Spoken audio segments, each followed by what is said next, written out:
time natin tong magagawa ang magmukbang ng super giant lobster. Ayan guys, yung ating isabin na kung saan ay tayo yung nag-prepare, di ba? Happy Father's Day! Oh, di ba? Ayan guys, meron tayong nakita dito. Tapos may maliliit, 5,000 ang isa. Ito yung kuhanin natin. So, ayan guys, nakakita tayo dito na malaking lobster kung saan ay first time ko nakakita ng ganitong kalaki. Kaya naman nagtalo kami ni Papa dahil siya ay mahal naman. Ako naman ay murang-mura sa kanya dahil sa ganitong size niya at mamaya natin yan i-reveal. At dito lang yan sa wet market sa May Karatso. As usual, ayan, makikita nyo dito yung iba't ibang klaseng sakana o isda. At ayan nga, nakakita tayo ng tulingan kaya lang pagkalaki-laki, ang hirap niyan ubusin. At ayan nga, makikita nyo yung cute vendor dito na kung saan ay robot. Ayan, naglalako siya ng kanyang mga paninda. Yung ating binili kahapon, tingnan natin dahil nga hindi natin siya agad naluto kagabi guys, ngayon pa lang natin siya iluluto.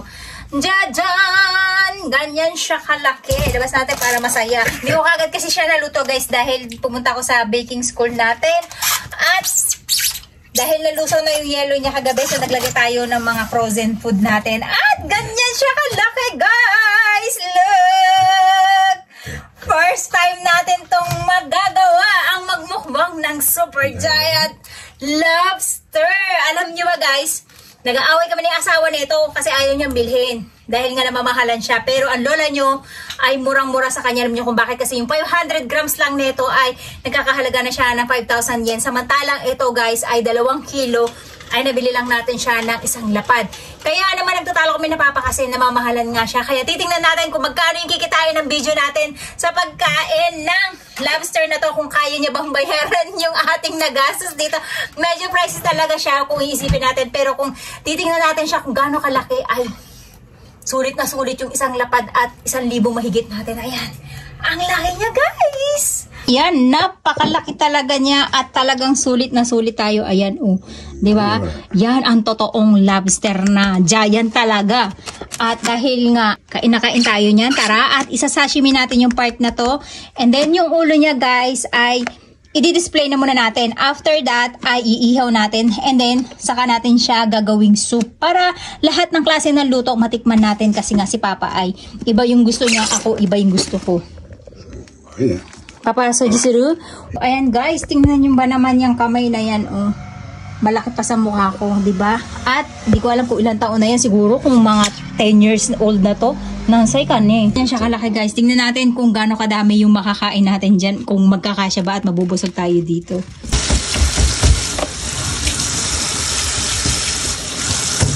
Atastasin natin tong part ng kanyang ulo. Kailangan daw makalas natin yung kanyang leeg. And then, dito sa ilalim.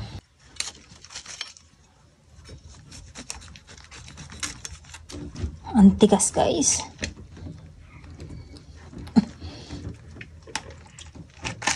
Wow! Sugoi! Ah! Masagay! Tapos ang gagawin natin guys ay guguntingin natin yung, kasi nakita ko sa video guys, malambot. Kasi maliit lang yun. Ito ang laki kaya matigas. Tingnan mo ha, kukontra-kontra yan. Tapos mamaya siya yung unang-unang makikikain.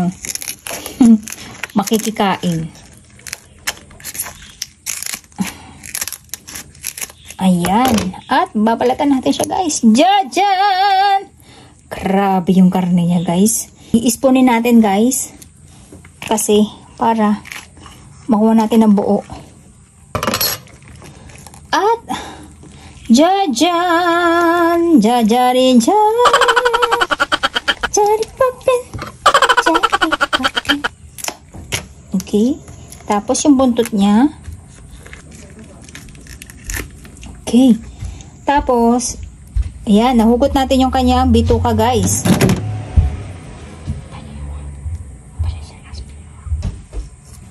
Yan, nakuha natin yung kanyang kabuuan guys na bituka. So, ayan. Ganyan kataba yung kanyang karne.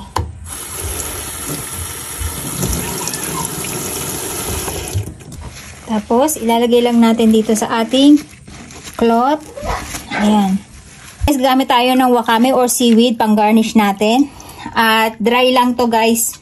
Tapos binabad lang natin sa tubig na mainit para siya ay lumago. And then meron tayo dito white. At ganun din yung gagawin natin. So ibababad lang din natin siya. Ito naman ay seaweed din guys. Halamang dagat din siya. Kulay puti nga lang. Ang ganda nito guys kapag ka namula o yung pag magtataglagas na kulay pula siya. Napakaganda niyang pang garnish ng mga sushi at kung ano-ano pang pagkain ng Japanese food. Ayan. Tapos guys, kumuha tayo dun sa ating garden ng ayan, netong momiji kung saan ay ipande-decorate natin. Dito sa ating plato. Handa lang tayo ng tubig. Ayan, para lumamig siya at ma-refresh. And then, ito ay gagamitin natin pan-decorate dun sa ating plato. Kaya kinakailangan ay malinis natin siya. Ayan. Diba? Naging ala chef tayo. Ito yung unan nating luto. Hindi siya luto, actually hilaw. Tapos, saka natin to ilalagay. Ayan. Dahil wala tayong labanos guys, ay ito yung pang-decorate na lang natin sa ating ayan. Ito ay perilla. Tapos ipapasok lang natin to dito sa ating ayan. Tapos guys, yung pang-garnish natin na mga seaweed. Ayan. Pinalamig natin pagkatapos natin siyang ialsa sa yelo. Tak lang natin para ma-dry. Tapos siya nating pang-garnish dito sa mga gilid-gilid niya. Ayan. Diba? Para meron tayong decorate dahil wala tayong labanos.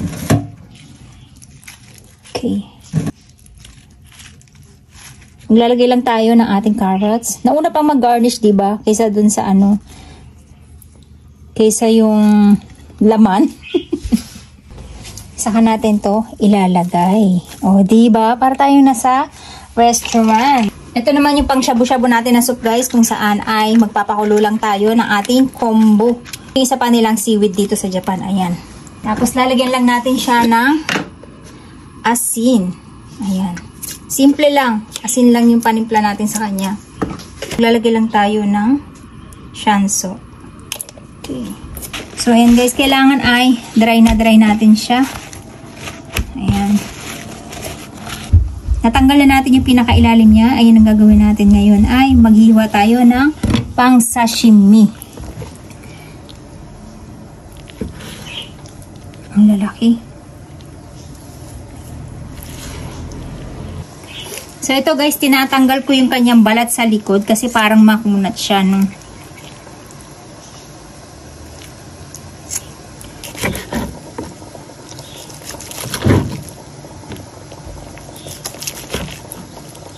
Saka natin guys ilalagay dito. Ayan. Grabe guys, punong-puno.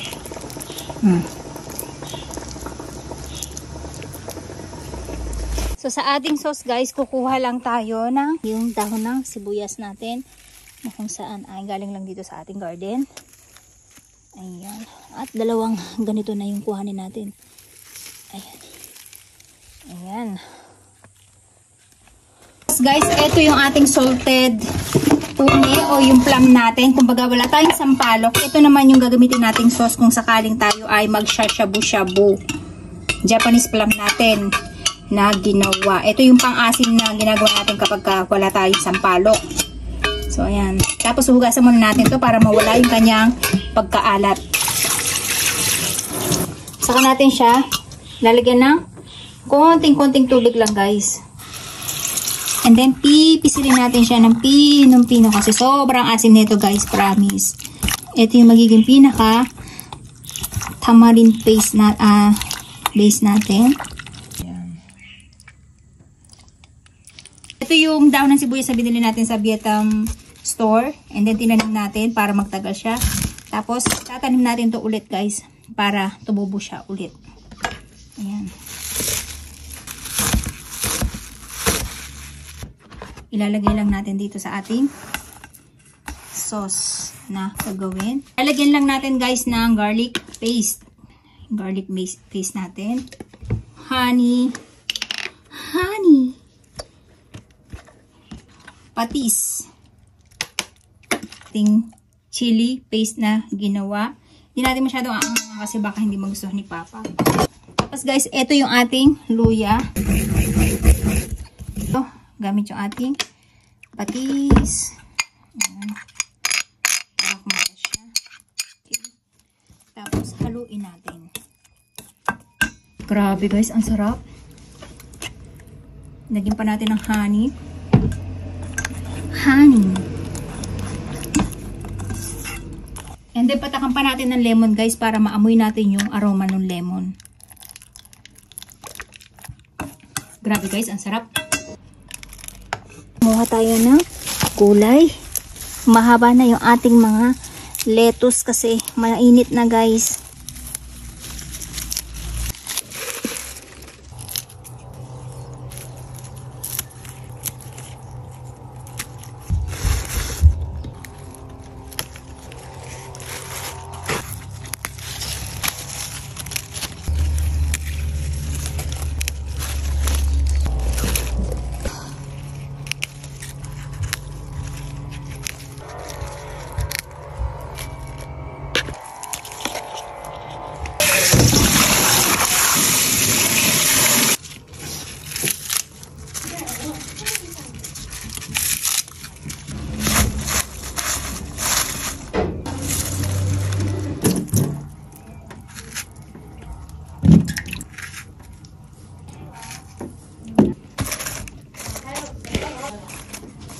Na para tayong nasa restaurant, di ba?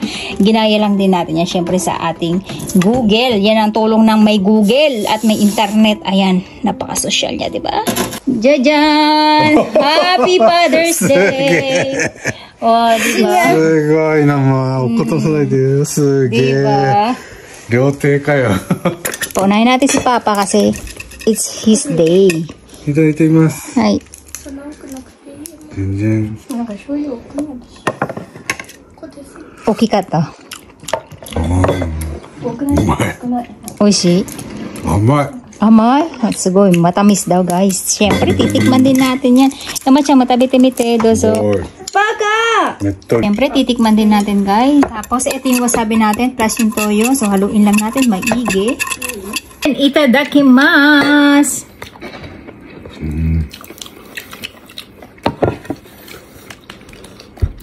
Ang sarap niya, besh. Manamis-namis. Tapos, melt in your mouth. Hindi siya yung malansa. Wala siyang naamoy na ganun. At ang nakakatuwa sa kanya, guys, natamis niya. First time ko nakakain ito. Malapit siya sa hipod. Tapos, tikman din natin, guys, yung shabu-shabu. Ayan. Ito yung ginawa nating sauce. Tikman natin, guys, kung babagay siya. At magugustuhan din ba ni Papa. Tapos, kaya siya tinawag na shabu-shabu dahil isasaw-saw lang natin siya. Tapos pag namuti na siya na ganyan, ay okay na siya. At saka natin isaw-saw dito sa ating sauce. Harap. Pero totoo sabi ng asawa ko guys, mas masarap siya ng sashimi. I-try natin ng sashimi dito sa sauce na ginawa natin. Kung bagay din ba siya.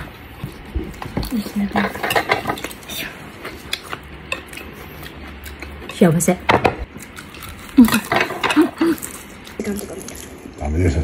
Guys, puro sashimi lang kami. Hindi kami kumakain ng hindi sashimi kasi ang sarap niya talaga pag sashimi lang. Parang sayang siya guys kung isa-shabu-shabu natin. Mas masarap talaga siya kapag sashimi lang.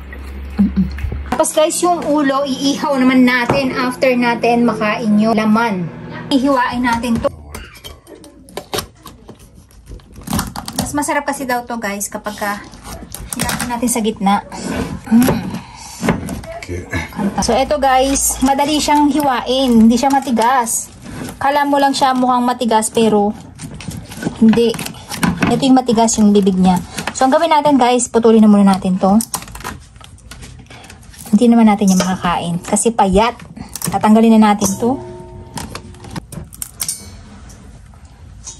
Mamaya isusup natin to. Tanggalin natin guys yung mga galamay niya. Ito yung mga ilalagay natin sa soup.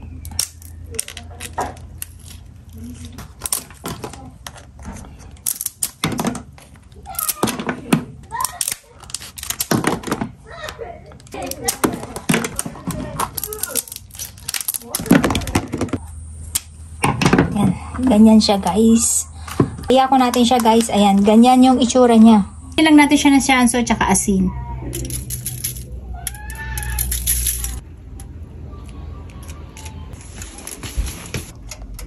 So, ito yung soup natin, guys. So, ito yung mga paa niya, guys. Tatabi lang natin to. Yung soup ay gagamitin nating sabaw. Ayan. Sasalain lang natin. Ito para to kay Ate Aska. So, ito yung bamboo, guys, na nakuha natin. Para sa likod ng bahay natin.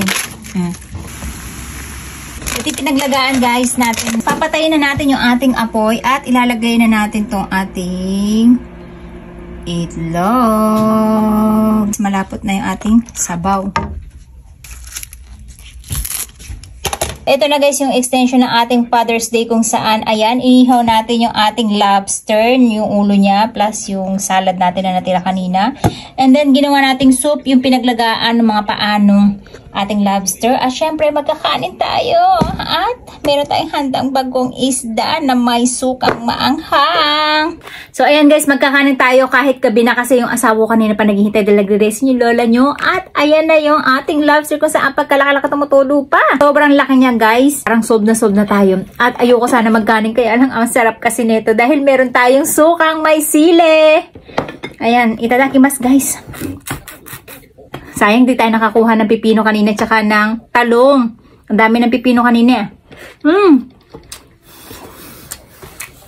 Tikman natin yung soup. Soup do. Ito yung bamboo na kinuha natin kanina. Sabi ng bamboo? Sabi na At yung natira naman paa at kalahating pisngi, guys, ginawa natin siyang garlic butter kung saan ay yung paborito ni Ate Aska naman na miss, maanghang-anghang at medyo maalat-alat.